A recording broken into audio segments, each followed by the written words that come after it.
On parlait aujourd'hui de changer de vie, d'y faire, disons, un virage, que ce soit de 180 degrés dans votre vie sur le plan physique, psychologique, ou des fois des petites habitudes. Tu sais, on décide pas nécessairement de dire je vais faire un gros changement et ça se passe de façon comme ça. Tu sais, on décide par exemple d'arrêter de boire de l'alcool. On dit cette semaine, là, j'ai beaucoup trop bu le week-end passé et là, je vais prendre ça relax cette semaine, je ne boirai pas d'alcool. Et au bout d'une semaine, ben pourquoi pas? La semaine prochaine, je ne boirai pas non plus, et ainsi de suite. C'est un peu ce qui est arrivé à Anne Milne. Elle est recherchiste et conceptrice, et ça a attiré mon attention, puis celle de Rémi aussi, parce qu'elle a partagé, en fait, elle a fait un témoignage sur ses réseaux sociaux, puis c'était vraiment, c'est ça, sur sa consommation d'alcool, et de fil en aiguille, elle a arrêté pendant 1 an. Ça a eu des changements dans sa vie, des changements aussi sur le plan de la santé. Puis on voulait voir avec elle justement qu'est-ce qui s'est passé, comment on en arrive à un changement comme ça. Anne Milne, bonjour. Bonjour Karima, bonjour Rémi. Hey, merci d'être là. Est-ce que tu t'attendais à ce qu'il y ait des réactions comme ça à ta publication sur le fait que tu as arrêté de boire de l'alcool? Non, vraiment pas. En fait, c'est, je crois, le post que j'ai fait qui a recueilli le plus de likes depuis longtemps, en tout cas. J'étais très, très surprise et je me demandais, en fait, qu'est-ce que ça voulait dire aussi. Est-ce que ça interroge les gens eux-mêmes? Est-ce qu'il y a tant de gens qui ont arrêté de boire aussi, qui n'ont pas nécessairement partagé leur expérience? En tout cas, beaucoup de gens, beaucoup de likes, beaucoup j'adore. Des gens m'ont écrit en privé aussi, faut le dire, pour me dire, écoute, moi aussi j'ai arrêté, je trouve ça formidable. Moi, j'y pense, j'aimerais beaucoup ça. Il y en a qui l'ont dit sur ma page aussi, j'y pense, j'aimerais ça. Alors, je pense que c'est un peu pour ça aussi d'ailleurs que je l'ai fait. Mon témoignage, c'était, ben oui, je suis fière, je suis fière d'avoir accompli ça, mais aussi je voulais montrer que c'était, comme je l'ai écrit, c'était pas une traversée du désert. Faut aussi arrêter de dire ça. Je veux dire, je sais qu'il y a des gens pour qui c'est vraiment très très Ouais. difficile. Il y a des gens qui pensent que ça va l'être très difficile et comme moi, puis que il s'avère que c'est faisable, c'est tout à fait possible.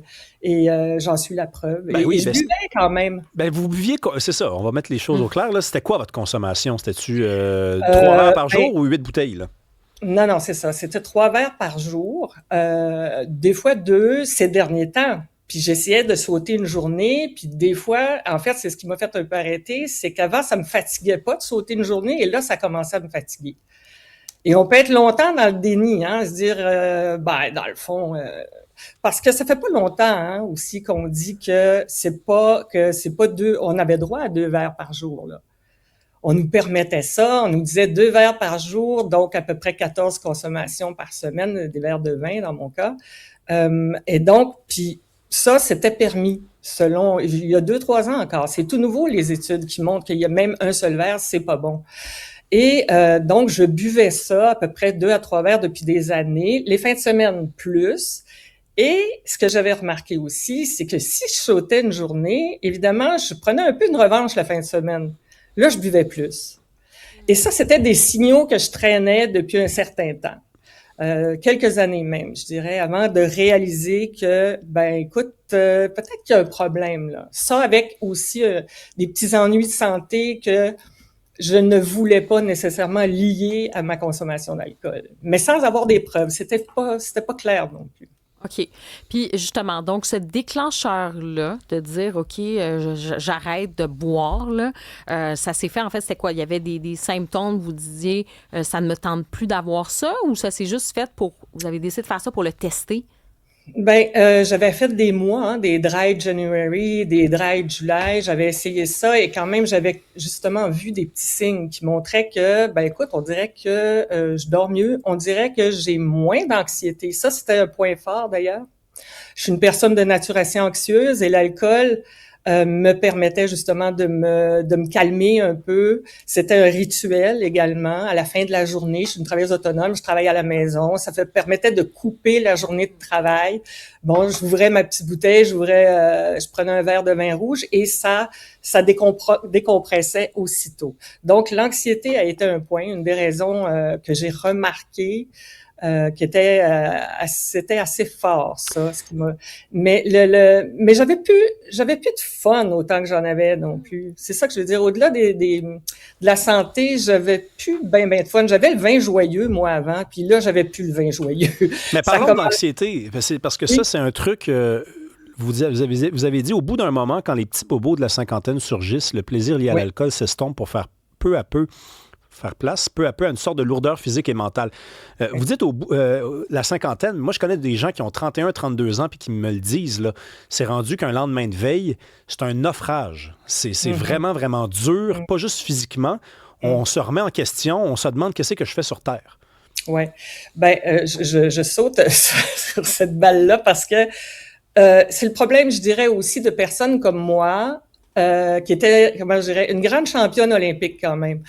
Moi, dans la trentaine, ça faisait rien, là. Puis je buvais, puis j'étais sur le party, j'étais célibataire, je buvais. Il y avait les 5 à 7, les fameux 5 à 7. On est une génération, on passait nos semaines, la semaine, là, pas les fins de semaine, sur les 5 à 7 après le travail. C'était admis par tout le monde, tout ça. Moi, j'ai pas eu de naufrage, honnêtement.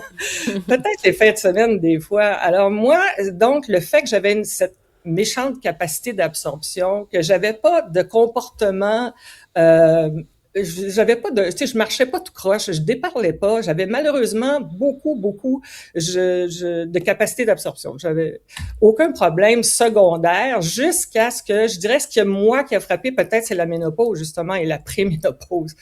Là, ça a posé problème parce qu'on a déjà ces symptômes-là qui se présentent quand on est en préménopause, un peu de perte de mémoire, un peu d'anxiété, un peu de problèmes de sommeil. Donc, moi, je pense que pour les femmes, justement, qui entrent en préménopause, ça peut être problématique. Ça l'est devenu tranquillement. Et Anne, ça a été quoi les grands changements que vous avez observés, là, les bienfaits depuis, là? Ah mon Dieu, en fait, voyez-vous, c'est ça. C'est quand on arrête qu'on voit les changements. Moi, j'imaginais pas du tout qu'il y avait autant de bienfaits à arrêter de boire, honnêtement. Je veux dire, l'anxiété est tombée à un niveau, mais chuté, là. Je suis devenue une anxiété normale, comme tout le monde, là, dans certaines épreuves de la vie. Mon sommeil est revenu, j'avais plus de maux d'estomac. J'avais de l'arthrose, j'en ai toujours, mais l'alcool provoquait des crises d'arthrose. Donc, tout ça est à zéro. Tout ça est disparu. Alors, c'est là que je me dis, et je fais pas un prêche, là, je veux dire, moi, c'est des effets que j'ai eus qui ont été absolument fulgurants. J'ai fait, mais voyons, ma vie a changé complètement, là. Je suis en forme. Et j'ai pu reprendre d'ailleurs des activités. Mon dos commençait à m'handicaper, mes maux de dos. Je veux dire, j'avais arrêté le gym, Et c'est là où je dis que c'est insidieux parce que je me disais, pendant que je buvais, c'est peut-être l'alcool. Parce que quand j'arrête pendant quelques jours, mes maux de dos déjà disparaissaient un peu. Mais on est un bout de temps dans le déni comme ça. Alors les bienfaits, ils sont nombreux et extraordinaires. Donc, vous ne retourneriez pas en arrière nécessairement. Puis, je veux juste qu'on se le dise, là, Anne, vous n'êtes pas du tout une espèce de converti là, qui veut prêcher. C'est pas ça du tout. Là. C'était un témoignage que vous avez fait sur votre page. Et nous, ça nous a interpellés. On était curieux d'entendre parler de ça. En tout cas, merci d'avoir été avec nous. Puis, j'allais dire un petit chin-chin peut-être avec de l'eau pétillante ou je ne sais pas. On se fait plaisir. Absolument. Comment maintenant, en 12 secondes, Anne? Comment? On se fait plaisir comment maintenant en 12 secondes quand on boit? Le plaisir, on le retrouve autrement, justement. Dans des grandes conversations dont on se rappelle le lendemain. C'est merveilleux. Anne-Mille, merci d'avoir été avec nous. Merci. Merci, au revoir.